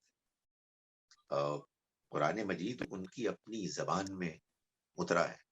اللہ تعالیٰ نے ان کے اوپر اپنا یہ احسان جتلایا ہے.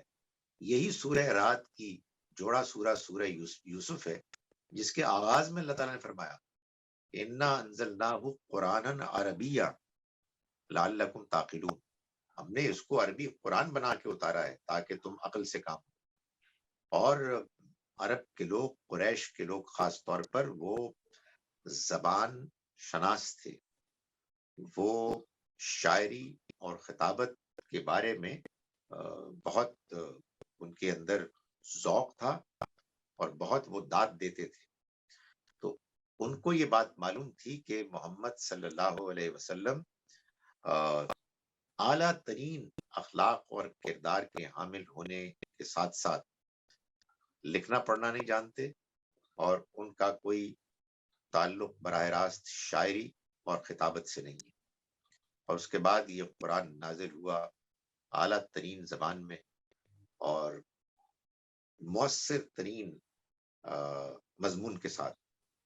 تو بات ان پر آخری حد تک واضح ہو گئی. یہ جو اتمام حجت کی جو صورتیں ہیں، اس میں گویا کہ ان کے ہاں کی جو شرک کی آپ سمجھیں کہ نفسیات بن گئی تھی، اور اس میں جو وہ جسٹیفائی کرنے کے لیے باتیں کرتے تھے، تو اللہ تعالیٰ نے ان میں سے ایک ایک چیز کو لے کے اس کا قلقمہ کیا اور ان پر بات اس حد تک واضح کر دی کہ اس کے بعد ان کے پاس کوئی ایکسکیوز نہیں رہا. تو اتمام حجت کا مطلب یہ ہے کہ حجت، دلیل آخری حد تک بیان ہو گئی، جس کے بعد عذر، ایکسکیوز قطع ہو گیا، قطع عذر ہو گیا. تو یہ ان لوگوں کے لیے تھا کہ جو لوگ جانتے تھے کہ قرآن کس پائے کا کلام ہے، اور ان کا دل گواہی دیتا تھا کہ یہ اصل میں وہیں سے آیا ہے، مگر ہم نے نہیں مانا. Right sir, thank you. ہمارا نیکسٹ کوشچن ہے ہنا امتیاز کا. ہنا آپ اپنا مائک انمیوٹ کر لیجئے اور اپنا کوشچن کر لیں. تھینکس.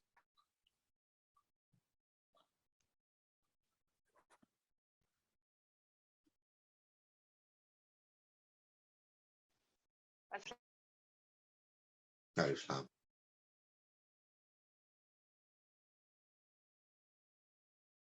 جی آپ کا مائک میوٹ ہے ہنا امتیاز. آپ اپنا مائک انمیوٹ کر لیجئے دوبارہ اور اپنا سوال کر لیں پلیز. سوری، آئی تھنک آپ بات کر سکتی ہو. جی جی اوکے، تو مزار پہ جا کے اگر اللہ سے ڈائریکٹلی مانگ رہے ہو، لیکن جو بھی جس کی مزار پہ جائے ان کا وسیلہ دیکھے کہ آپ میری طرف سے اللہ سے دعا مانگے، it's the same thing as a کفر، یا یہ الاؤ ہے کہ وسیلہ بنائے کسی کو؟ کیونکہ آئی نو کہ میں تو ڈائریکٹلی مانگتی ہوں، لیکن میں نے دیکھا ہے کہ کافی لوگ جو جاتے ہیں وہ اسٹرکٹلی مطلب اللہ ہی کو مانتے ہیں، لیکن وہ مزار پہ بھی جاتے ہیں لیکن وہ وسیلہ وہاں سے بناتے ہیں. تھینک یو سر. جی، اس کی وجہ یہ ہے، یعنی یہ لوگ کیوں جاتے ہیں، اس کی وجہ یہ ہے کہ یہ لوگ امید ہے کہ آہستہ آہستہ ان کی اصلاح ہوگی اور ان کو بات سمجھ میں آئے گی. لوگ پیدا ہوئے ہوتے ہیں مسلمان. مسلمان پیدا ہوگا تو جیسے ہندو پیدا ہوگا، جیسے کرسچن پیدا ہوگا، ویسے ہی مسلمان پیدا ہوگا. تو جو طور طریقے وہ دیکھتے ہیں ان کو وہ اختیار کر لیتے ہیں. اب اس کے بعد جب وہ شعور کی عمر کو پہنچتے ہیں تو ان کے پاس دو میں سے کوئی ایک امکان ہوتا ہے جس کو اختیار کرنا ہوتا ہے. یا وہ اللہ کے دین کو جو قرآن مجید سے سمجھ میں آ رہا ہے اس کو اختیار کر لیں، یا وہ اپنے آباء و اجداد کے طور طریقوں پر اڑ جائیں، ضد کریں. جو ایسا کرتے ہیں وہ بد نصیب ہوتے ہیں. وہ پھر وہی کام کرتے ہیں کہ جس کا پہلے سوال میں نے جواب دیا، بات ماننے کے لیے تیار نہیں ہوتے. جانتے ہیں صحیح بات کیا ہے لیکن ماننے کے لیے تیار نہیں. مزار پر جا کر دعا کرنا، اول تو یہ مزار بنتے کیوں ہیں؟ قبرستان جب موجود ہے، قبرستان میں جیسے قبریں عام آدمی کی ہوتی ہیں ویسے ہی ہر شخص کی ہونی چاہیے. عالم ہو یا کوئی عام آدمی ہو، سب کو قبرستان میں دفن ہونا چاہیے. تو پہلی غلطی تو یہ ہوتی ہے کہ الگ سے مزار بنتے ہیں. لیکن میں نے دیکھا کہ قبرستانوں میں بھی مزار بن جاتے ہیں اور بڑے نمایاں ہوتے ہیں. تو ہم قبرستان میں کیوں جاتے ہیں؟ ہم قبرستان میں جاتے ہیں دو وجوہات کی بنا پر. میں کہہ رہا ہوں صحیح جو جانے کی وجہ ہے. ایک یہ ہے کہ ہم وہاں جا کر موت کو یاد کرتے ہیں.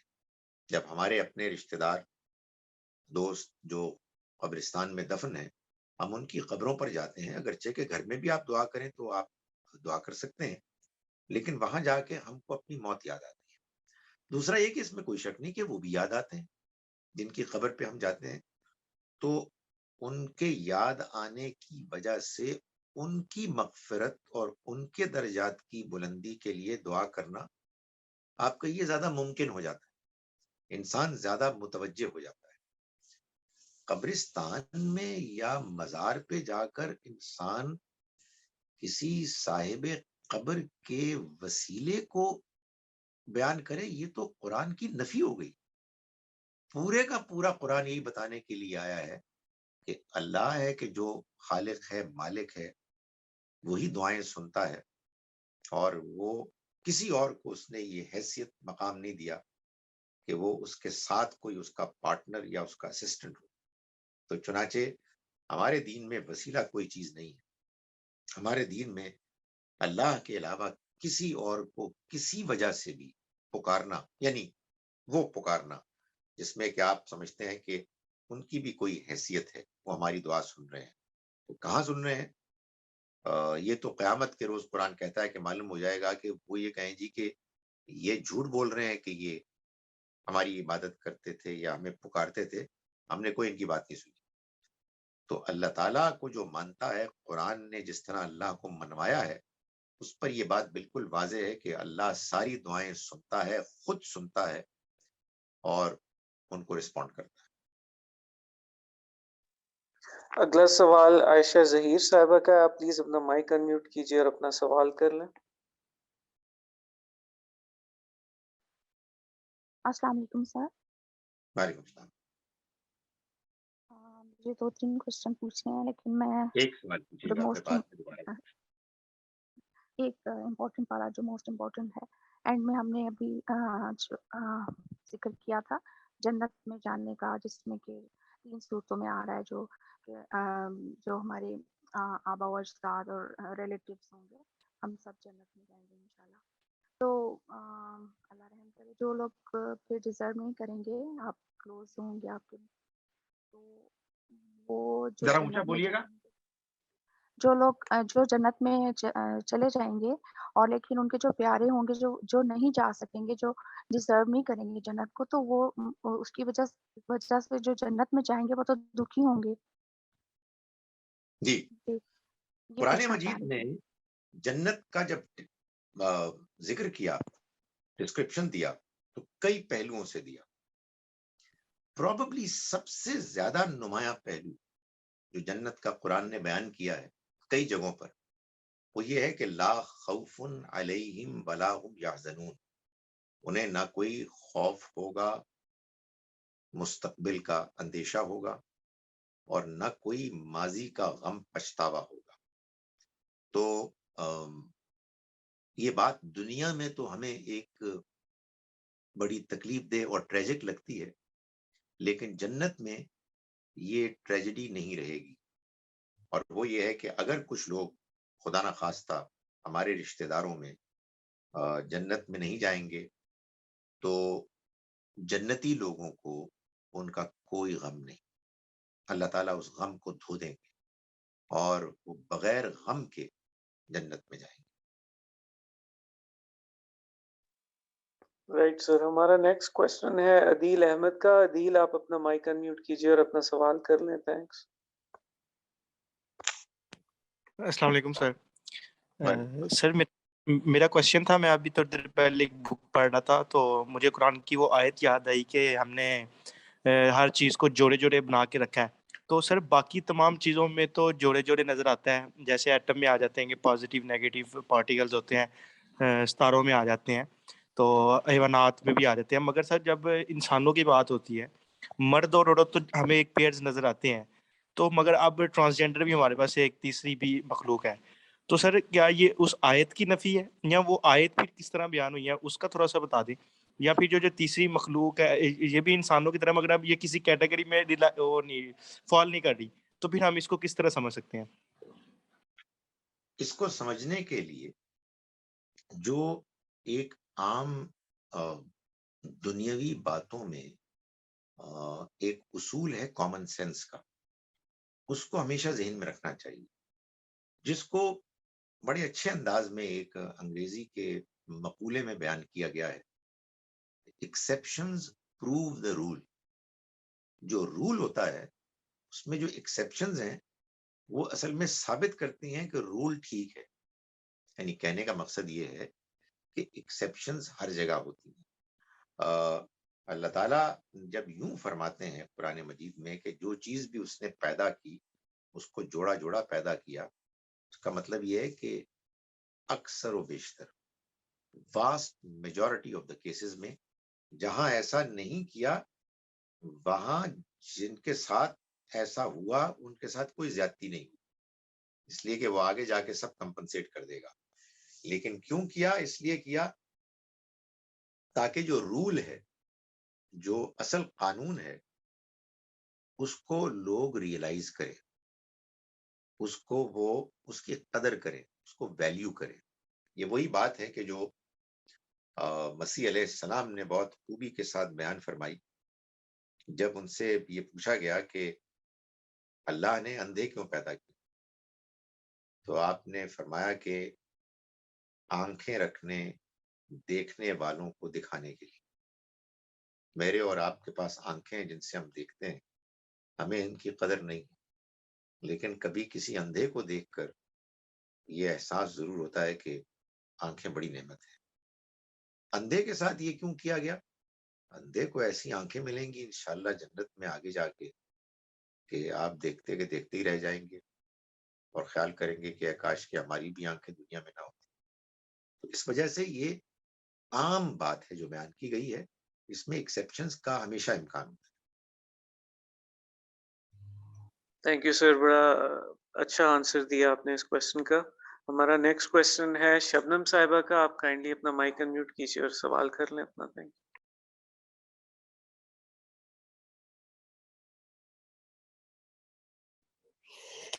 جی سر، مجھے یہ قرآن پاک میں جو صورتوں کے نام ہیں سر، جسے آپ بتاتے ہیں کہ یہ عام طور سے یہ لوگوں نے خود ہی رکھے ہیں، سر مجھے بہت کنفیوژن ہوتا ہے کہ قرآن اللہ تعالیٰ کی کتاب ہے، اللہ نے اس کا وعدہ کیا ہے حفاظت کا، فرمانے کا، تو سر یہ ضرورت اللہ نے کیسے انسانوں کو ہونے دی؟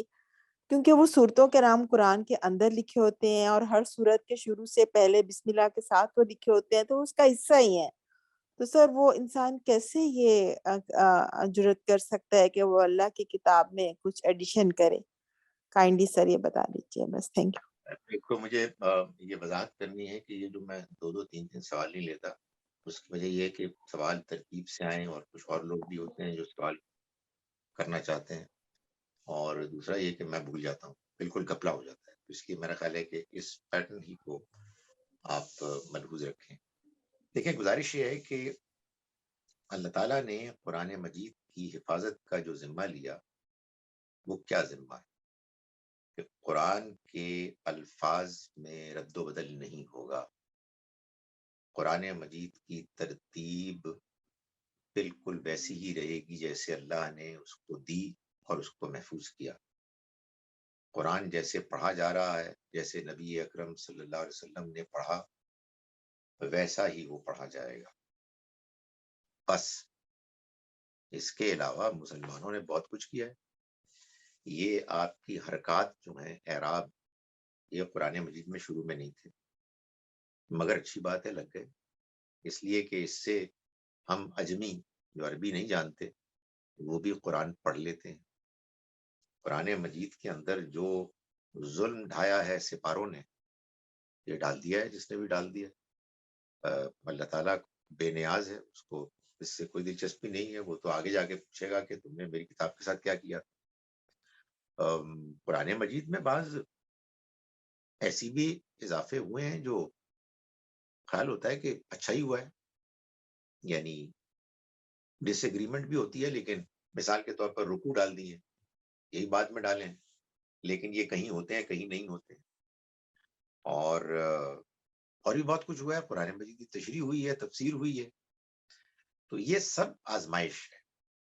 یعنی اللہ تعالیٰ نے اس دنیا میں اصل جو اصول بنایا ہے وہ یہ ہے کہ انسان آزاد ہے اور وہ اپنی آزادانہ مرضی سے بہت کچھ کرتا ہے. تو قرآن مجید میں جو چیزیں اس نے طے کر لیں ان کو کوئی نہیں بدل سکتا. باقی تو پروپیگنڈا بہت کچھ ہے. لوگ مسلمان کہتے ہیں، بڑی خیر اللہ کا شکر کہ بڑی تعداد میں کہتے ہیں، علماء کہتے ہیں کہ قرآن کئی شکلوں میں ہے، کئی طریقوں سے پڑھا جا سکتا ہے. تو اس طرح کی بہت سی باتیں اب قرآن کے خلاف لوگ کرتے ہیں. میں تو یہ کہتا ہوں کہ قرآن مجید پر سب سے بڑا ظلم یہ ہوا کہ 300-400 سال گزرنے کے بعد قرآن مجید کی حیثیت سیکنڈری ہو گئی. اب اسلام مسلمانوں کے لیے قرآن نہیں ہے، حدیث ہے. قرآن تو بس محض پڑھنے کے لیے. اصل میں لوگ دین سمجھتے ہیں، دین سیکھتے ہیں، دین پر عمل کرتے ہیں حدیث کی روشنی. تو یہ بھی ایک بہت بڑا ظلم ہے. لیکن یہ سارے مظالم اللہ تعالیٰ اس لیے کرنے دیتا ہے کہ یہ دنیا کی زندگی ایک امتحان اور آزمائش ہے، اور اس لیے بھی کرتا ہے تاکہ اس آزمائش میں لوگوں میں سے بعض کو یہ موقع ملے کہ وہ ان زیادتیوں کے بارے میں لوگوں کو آگاہ کریں. تو اللہ تعالیٰ تو جو چاہتا ہے وہ اس نے بتا دیا. آج قرآن میں آج کی آیت ہم نے پڑھی کہ یضرب الحق والباطل، وہ حق کو باطل پر مارتا ہے، ٹکراتا ہے، اور پھر یہ آزمائش چلتی ہے. تو یہ آزمائش ہے جس میں وہ پرکھ رہا ہے، دیکھ رہا ہے، چن رہا ہے. یہ چلتا رہے گا. جی جی ہمارا نیکسٹ کویشچن ہے نوشاد شفقت صاحب کا. عائشہ ظہیر، میں آپ کا کویشچن بعد میں لوں گا کیونکہ آپ پہلے ایک کویشچن کر چکی ہیں. تو نوشاد شفقت صاحب آپ کائنڈلی اپنا مائک انمیوٹ کیجئے اور پھر اپنا سوال کر لیں. Thank you.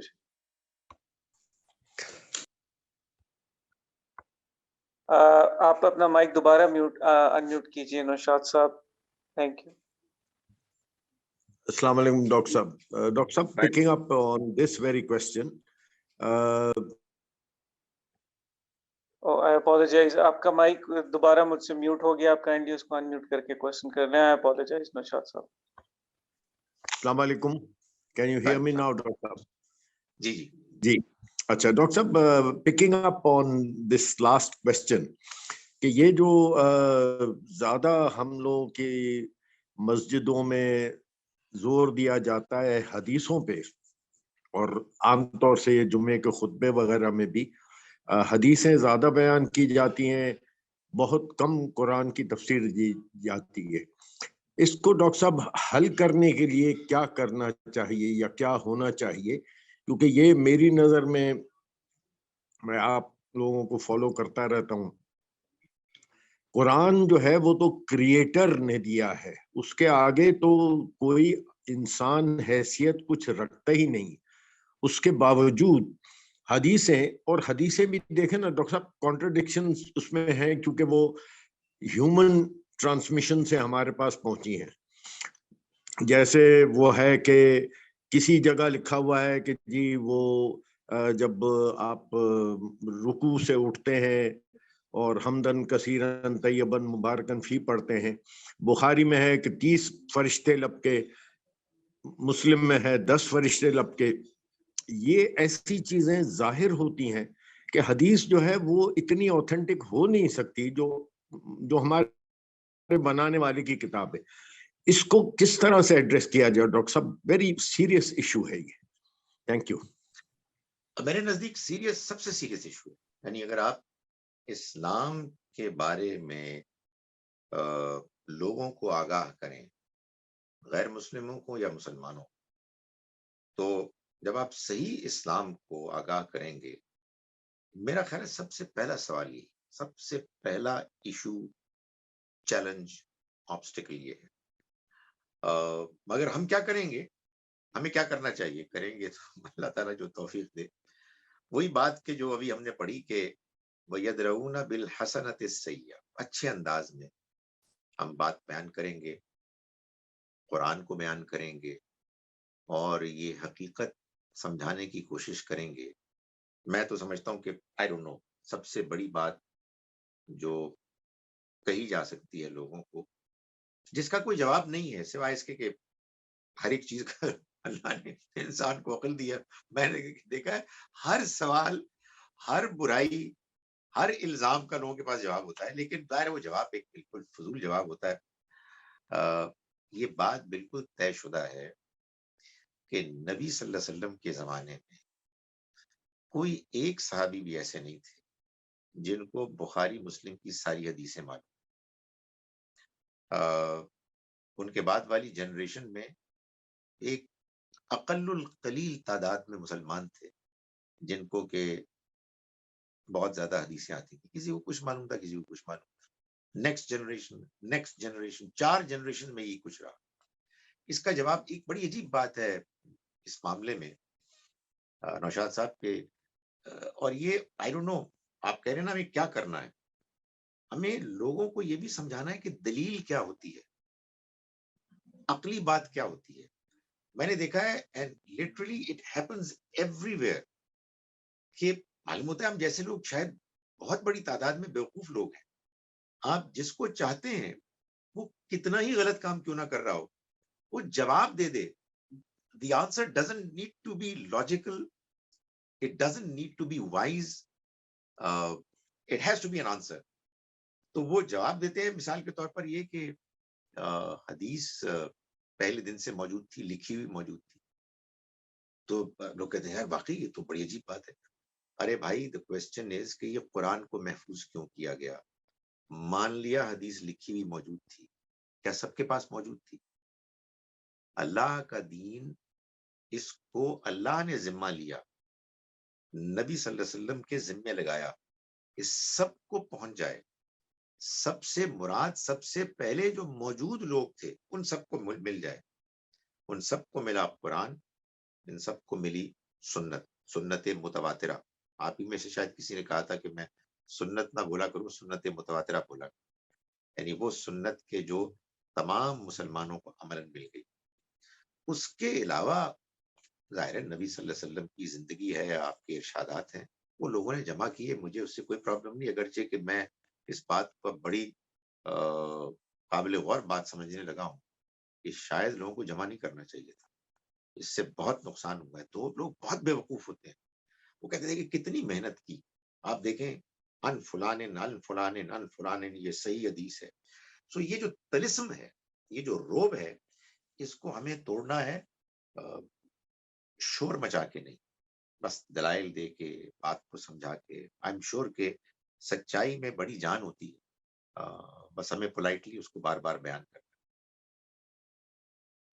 بہت شکریہ سر. ہمارا فائنل کویشچن ہے عائشہ ظہیر کا. عائشہ آپ اپنا مائک انمیوٹ کر لیجئے اور تھوڑا اونچا بولیے گا کائنڈلی. Thank you. اچھا، یہ ابھی اس میں ہم نے پڑھا ہے جو اللہ تعالیٰ کی تصویر ہم بیان کرتے ہیں، جیسے پہاڑ ہیں اور چرند پرند ہیں، تو ان مکرہن، تو ان کو تو اللہ تعالیٰ نے اختیار نہیں دیا ہوا نا، تو پھر وہ تو ان مکرہن کیوں کہا گیا؟ انسان سے تو ہم یہ ایکسپیکٹ کر سکتے ہیں کہ وہ اپنی مرضی سے کرے یا نہ کرے، تو ان کو تو وہ تو آرڈر اللہ تعالیٰ دیں گے اور وہ کریں گے. یہ میں سمجھنا چاہ رہی تھی. Thank you. دو امکانات ہیں. ایک بات تو یہ ہے کہ ہمیں یہ کہا گیا ہے کہ ان کے پاس کوئی چوائس نہیں، جیسا کہ آپ نے بھی فرمایا. تو اس بات کو یوں بھی بیان کیا جا سکتا ہے کہ they had no choice، مرضی ہے یا نہیں ہے، ان کو تو کرنا ہے. اور دوسری بات یہ کہ how do we know کہ ان کو اللہ تعالیٰ نے لمیٹڈ اختیار دیا نہیں دیا. اللہ کی دنیا بہت بڑی ہے، اللہ تعالیٰ کے امکانات بہت وسیع ہیں. تو اس کا امکان بھی ہے کہ ان کو ایک جزوی طور پر بعض چیزوں کے معاملے میں اختیار دے دیا گیا، اور پھر یہ بھی بتا دیا گیا کہ یہ اختیار تو آپ کو دیا گیا ہے، مگر صرف اتنا کہ آپ خوش دلی سے کریں یا بد دلی سے کریں، بہرحال کرنا آپ کو پھر بھی ہے. تو بہرحال یہ بات ہمیں بتائی گئی ہے، وہ اتنی بتائی گئی ہے کہ یہ سب کر رہے ہیں اور یہ ان کو آرڈر ہے اور وہ اس آرڈر کو امپلیمنٹ کرنے کے پابند ہیں، نو میٹر واٹ. جی ہمارا ایک اور کوشچن ہے سر. آئی تھنک یہ اگر آپ اجازت دیں تو ہم لے لیتے ہیں. دس ول بی لاسٹ کوشچن انشاءاللہ. ہنا امتیاز آپ اپنا مائک انمیوٹ کیجیے اور اپنا سوال کر لیں. Thank you. Thank you sir for taking my call اور آنسر کرنے کا. مجھے یہ پوچھنا تھا کہ مجھے خواب میں جو میرے رشتے دار چلے گئے، اسپیشلی میری امی، میری ساس یا پھوپھی جو بھی، اور میری خالہ، یہ لوگ جو سب چلے گئے وہ زیادہ نظر آتے ہیں خواب میں. تو اس طرح اینی ریزن کہ میں ان کو زیادہ دیکھتی ہوں، یا لوگ کوئی کہتے ہیں کہ ان کو تمہاری دعاؤں کی ضرورت ہے، وچ آئی ڈو، لیکن مجھے لگتا ہے کہ is something I need to do when I see them in my dreams. کچھ ذرا مجھے اس پہ بتا سکتے ہیں؟ Thank you sir. آپ کو وہ زیادہ اس لیے نظر آتی ہیں کہ آپ کا ان کے ساتھ تعلق تھا، آپ ان کے ساتھ اٹیچ تھیں، اور یہ بڑی نیچرل چیز ہے کہ آدمی جن کے ساتھ اٹیچڈ ہوتا ہے جب وہ دنیا سے رخصت ہوتے ہیں تو انسان کے جاگنے کی کیفیت میں بھی وہ یاد آتے ہیں اور نیند کی کیفیت میں بھی وہ یاد آ سکتے ہیں. ہمارے جو رشتے دار بزرگ دنیا سے رخصت ہو گئے ہیں، ہمیں ان کے لیے دعا کرنی، وہ چاہے خواب میں نظر آئیں چاہے خواب میں نظر نہ آئیں. ہم کو سچی بات یہ ہے کہ کوشش کرنی چاہیے as best as we can کہ ہم ان کی ایک فہرست تیار کریں اور روزانہ ان کے لیے دعا کریں، ان کو یاد کر کے. دنیا میں بھی جو لوگ ہیں ان کو بھی، اور جو دنیا سے رخصت ہو گئے ہیں ان کو بھی. یہ ہمارا ان کے ساتھ رشتہ ہے، اور یہی سب سے گہرا، سب سے مضبوط رشتہ ہے. تھینک یو ویری مچ سر. ہمارا آج کا سیشن اس کے ساتھ ہی اینڈ ہوتا ہے. انشاءاللہ we'll meet again next Friday. Thank you everybody for participating and thank you very much sir once again. السلام علیکم. اچھا.